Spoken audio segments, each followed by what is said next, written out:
Welcome to my kitchen. My name is Suzanne Clark, and today we are going to make a perfect roasted chicken. You know, it's quite easy as long as you have good quality ingredients and you know the correct cooking techniques. So let's go ahead. Let's start roasting a chicken. First, I like to use a pan that's dark in color and that's nonstick for easy cleanup. Next, I like to have a V-shaped rack. Now, I like this because we get good air circulation all around that chicken, and it's also going to help hold those wings and those thighs and drumsticks in place while we're roasting our chicken. Now we want to go ahead and preheat our oven and our pan. By doing that, we are going to ensure that our chicken is roasted all the way through and cooks at an even temperature. So I'm going to go ahead and put my roasting pan in my oven at 350 degrees. We want to start with some butter. Now I'm going to use some Challenge salted butter today. I think that works good. Remember, we're not going to be using a lot of ingredients, so quality really does matter in this case. I want to start by taking about a tablespoon of butter off of a stick here. I'm just going to put this into a bowl. I'm actually going to take this and I'm going to reserve it for our sauce that we are going to make later. Now I'm going to take the remaining butter. I'm going to cut that in half. I am going to melt half of this butter and I'm going to make sure the other part is nice and soft.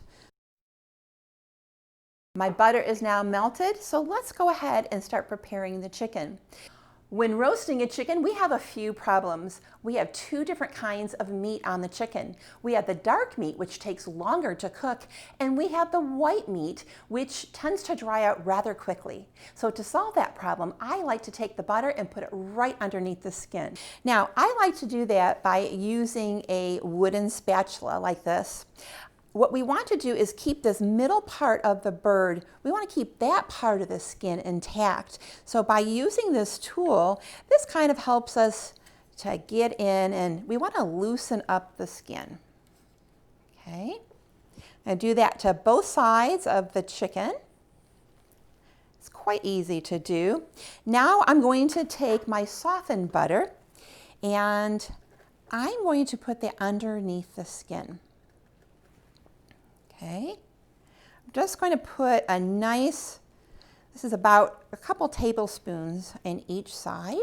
I use the spatula and spread the butter out underneath that skin so we can ensure that every single piece of the chicken is going to get that nice buttery taste. So now I think we have it all done. So let's go ahead and finish off and give more butter flavor to the rest of this delicious chicken. So I'm going to take my melted butter that I have and I'm just going to brush the surface.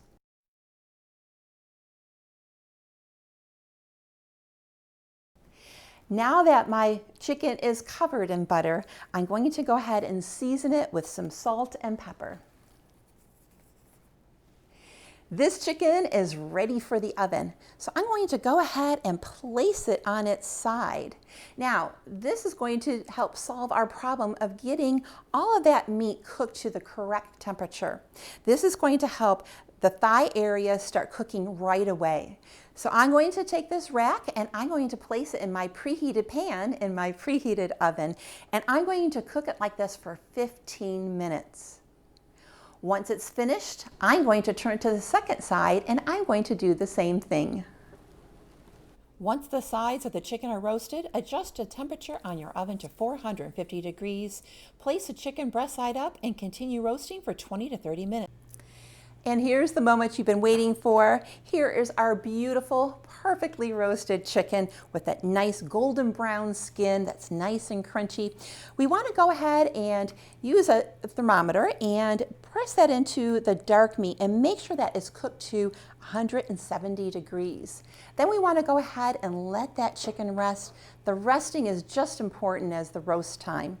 Now, we don't want anything to go to waste, so I took all the pan juices out of this pan, I strained them, and I have them in a little saucepan here. We're just going to make a quick little pan sauce. So to the pan drippings, I'm going to add about 2 tablespoons of fresh lemon juice. The acid of that lemon is really going to mellow this out and give a nice, bright, vibrant flavor. Now I want to add one of my favorite ingredients. I'm going to add some Dijon mustard. Now I like doing this for a sauce because it acts as an emulsifier. And that simply means it's going to bring the sauce together and make it nice and creamy. I'm just going to whisk that in, and then of course we couldn't be complete. The sauce definitely needs a little bit more butter, don't you think? So we're going to go ahead and add our challenge butter right to the sauce. We're going to go ahead and whisk this until all the butter is melted and that sauce is nice and smooth. Once you learn how to make this wonderful buttery roasted chicken, it's a good idea to go ahead and make 2 while you have that oven on. This way you get a head start on meal planning for the rest of the week. If you need some recipes, go to challengedairy.com and you're going to find lots of ideas and inspiration to use your leftover chicken. Thank you for joining me today in my kitchen. I hope you learned something new.